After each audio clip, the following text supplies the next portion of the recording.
শুভ সকাল সবাইকে। তো আজকে হচ্ছে বৃহস্পতিবার, সকাল বাজে 6:30। তো ঘুম থেকে উঠেই দেখি চারিদিকে কিচ্ছু দেখা যাচ্ছে না, পুরোটাই অন্ধকার। তো প্রথমেই ওপরে এসে জানলাটা খুলে দেখি চারিদিকে কিচ্ছু দেখা যাচ্ছে না। তো আমি সবাই মোটামুটি ঘুমোচ্ছে, মা উঠে গেছে আর আমি উঠেছি, আমি একটু পরেই উঠেছি আর মা কিন্তু সকালে আগেই উঠে গেছে। তো এবার ওপর থেকে নিচে এসে দেখলাম যে নিচটাও কতটাই মানে মেঘে ঢাকা রয়েছে, মানে কুয়াশাতে। আর এই দেখো, এই যে আমাদের এবারে বিড়ালটা, ও কিন্তু গেট খোলার সাথে সাথে কিন্তু আমার সামনে চলে এসছে। তো এইদিকে দেখি মা কিন্তু চা করে রেখেছে, আটা মেখে রেখেছে, সব কিছু করে রেখেছে। যেহেতু আমার ঘুম থেকে উঠতে অনেকটাই দেরি হয়ে গেছিলো, ওই জন্য মা সকালে কাজটা করে রেখেছে। তারপরে আমি এইদিকে তাই সব কিছু ওপর থেকে ব্রাশ করে এসে মাকে দুটো পরোটা করে দেবো। মা যেহেতু সকালবেলা একটু খায়, ওষুধটা খেতে হয় বলে সকালটাই খায়, তাই আমি একটু কচুরির পরোটা করে দেবো। আর আমি খাবো একটু গরম গরম লাল চা। তোমরা সকলেই হয়তো কড়াইশুঁটি মানে কচুরি খেয়েছো, কিন্তু পরোটাটাও করে খেয়েও খুব ভালো মানে খেতে হয়। আমরা প্রায়ই করি, মানে আমাদের পুরটা অনেকটা করে রাখি যাতে লুচিটা সবসময় তো এত তেলে খাবার তো ভালো না খাওয়া, তার জন্য পরোটাটাও মাঝে মাঝে করে খাই। তো দেখো, আমার পরোটা দুটো বেলা হয়ে গেছে আর গরম গরম মাকে দুটো পরোটা আর চা দিয়ে দেবো। তার সাথে সাথে আমিও একটু লাল চা খেয়ে নেব। আমি সকালবেলাটা কিন্তু লাল চাটাই খাই। তারপরে সবার শেষে মানে সবাইকে টিফিন করে দিয়ে আমি কিন্তু লাস্টে একটু দুধ চা খাই। দুধ চাটা আমার ভীষণ প্রিয়, কিন্তু সকালবেলা খালি পেটে দুধ চাটা খাওয়া কিন্তু একদমই ঠিক না। তার জন্য কিন্তু সকালবেলা আমি লাল চাটাই খাই। তো চলো মাকে চাটা দিই আর আমি তার সাথে চা খেয়ে মার সাথে গল্প করি।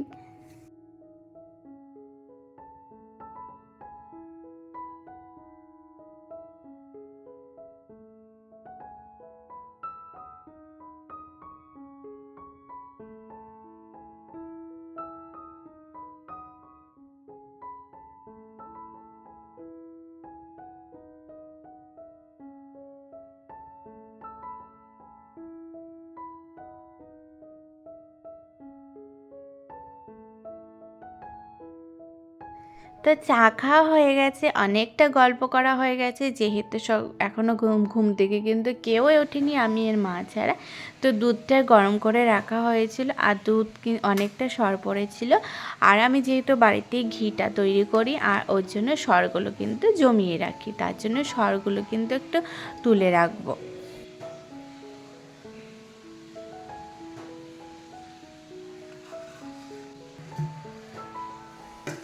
আর বাবানের জন্য খাবারটা মানে ভিজিয়ে রাখবো। বাবানকে আজকে সকালে খাওয়াবো কর্নফ্লেক্স মানে দুধ দিয়ে একটু ভিজিয়ে রাখবো। আর তার সাথে কলাটা দেবো। কলাটা হচ্ছে পরে দেবো, এখন একটু ভিজুক, তারপরে যখন ঘুম থেকে উঠবে তখন ওইটা মানে ভালো করে হাতে করে ম্যাশ করে দিয়ে তারপর তার সঙ্গে একটু হাফ কলা দিয়ে খাওয়াবো। এটা কিন্তু খুব ভালো একটা খাবার, আমি কিন্তু বাবানকে প্রায়ই দিই। আর সাথে দিয়ে একটু মধু, বাবার মিষ্টি জিনিসটা খুব একটা পছন্দ করে না, তাই সেটা ভিজিয়ে রাখলাম। আর বাবান কিন্তু এখনও ঘুম থেকে ওঠেনি। আর এইদিকে ফলগুলো ঝুড়িতে গুছিয়ে রাখবো।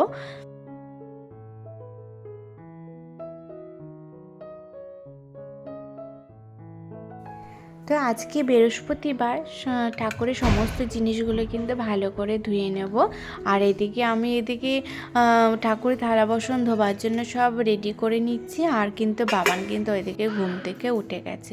তাই ঘুম থেকে উঠে যাওয়ার পরেই প্রথম কাজ, মানে সব থেকে এটা আমার বড় কাজ হচ্ছে বাবানকে মানে সোয়েটার মোজা পরা। এটা যে আমার কি কষ্টের কাজ, আর এটা করতে কিন্তু আমার অনেকটা সময় লেগে যায়, যেহেতু বাবান সোয়েটার মোজা কিছুই পরতে চায় না। আর কিন্তু শীতটা একটু কিন্তু পড়েছে, আর সেটা তার জন্য মানে সোয়েটার মোজা তো পরাতেই হবে, তাই আমাকে ভালো মতন সব কিছু পরিয়ে দিলাম।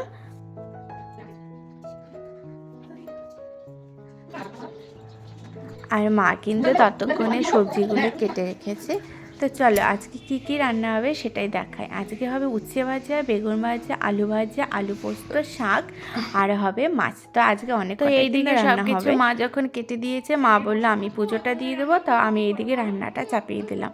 আর এইদিকে রান্না চাপানোর সময় বাবান কিন্তু আমার কোল ছাড়েনি, বাবানকে খাইয়ে দাইয়ে তারপর একটু বসে তারপর আমি কিন্তু রান্নাটা চাপিয়েছিলাম। আর এইদিকে বাবান কিন্তু আমার কোল ছাড়ছে না। তোমাদেরকে আগেই বলেছি বাবান কিন্তু আমার কোলে থাকতে খুব একটা মানে বেশি পছন্দ করে, মানে এই জন্য খুব অসুবিধা হয়, একা একা থাকতে চায় না, তো সবসময় কোলে উঠে পড়ে। তো মাঝে মাঝে ওকে নিয়েও রান্না করি। তারপর আবার তো মা এদিকে একটু গেছিলো বাজারে, তো বাজার থেকে কিছু সবজি নিয়ে এসছে, তো সবজিগুলো তাই আমি একটুখানি গুছিয়ে রেখে দেবো।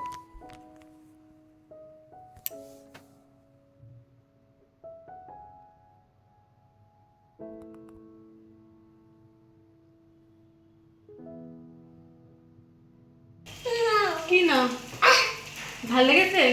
তুই খেয়েছো কেন বলো? এটা পোস্ত, আলু পোস্ত।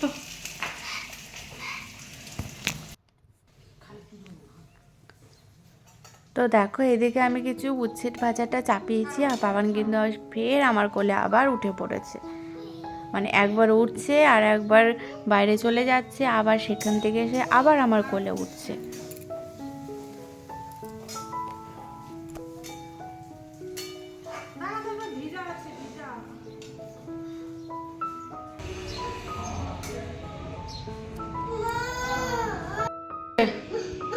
কি করবো বলো?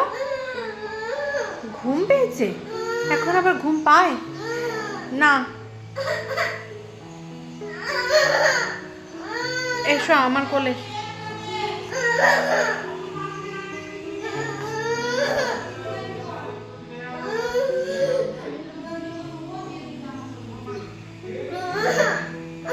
তো এইভাবেই রান্নাবান্না সব কমপ্লিট হলো। তারপরে সবাই মানে ফলগুলো কেটে সবাইকে আমি খেতে দিয়ে দেবো। এখন বাজে কিন্তু 10:30 কি 11টা বাজে, তাই সবাইকে ফলগুলো কেটে দিলাম, সবাই খেতে শুরু করলো। আর এদিকে একটু কিন্তু মানে 11:30 বাজে, তাই আমি স্নান করে তেমন দেখলাম যে না অনেকটাই মানে রোদ উঠেছে, তাই আমি কিছু জামা কাপড় ছিল বাবানের, সেগুলো কেচে দিলাম আর সেগুলো ছাদে আমি মেলতে এসেছি। যেহেতু একটু রোদ উঠেছে ওই জন্যই বাবানের জামা কাপড়গুলো একটু ধুয়ে দিলাম, আর তাহলে একটু শুকিয়ে যাবে।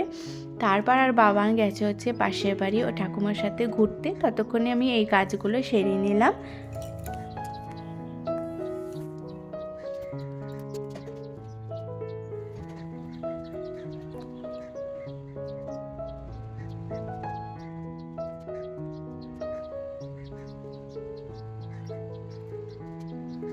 তো আমার সব কাজ কমপ্লিট। এখন হচ্ছে চুলটা একটু আঁচড়ে নেব, তারপর আঁচড়ে একটু বেনিনে করে নেব।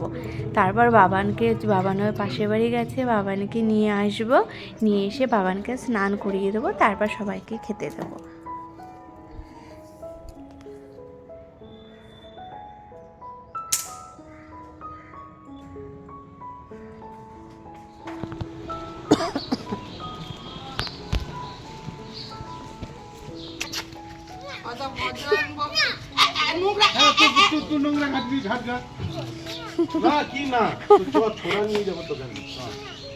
বাবান চল, তোকে এখানে সবাই জ্বালাচ্ছে।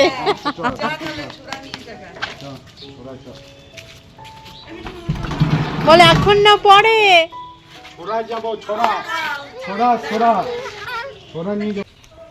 তো বাবানকে নিয়ে এসেছি, বাবান এখন বলছে বাড়ি যেতে না যেতে বলছে বাবার পটি পেয়েছে, তাই পটিতে বসিয়ে দিলাম, আর তারপরে আমাকে চান করিয়ে দেবো। কোনটাতে করতে হয়? নিচে করতে নেই? হ্যাঁ বেশ। ফোনে পটি দেখবে করা না? বেশ বেশ বেশ। খাওয়া দাওয়া শেষ, এখন সবার খাওয়া দাওয়া হয়ে গেছে, এখন উপরে চলে এসেছি, বাবানিকে ঘুম পাড়াবো, আমিও ঘুমোবো। তো চলো এই পর্যন্তই আমার ভিডিওটা, টাটা।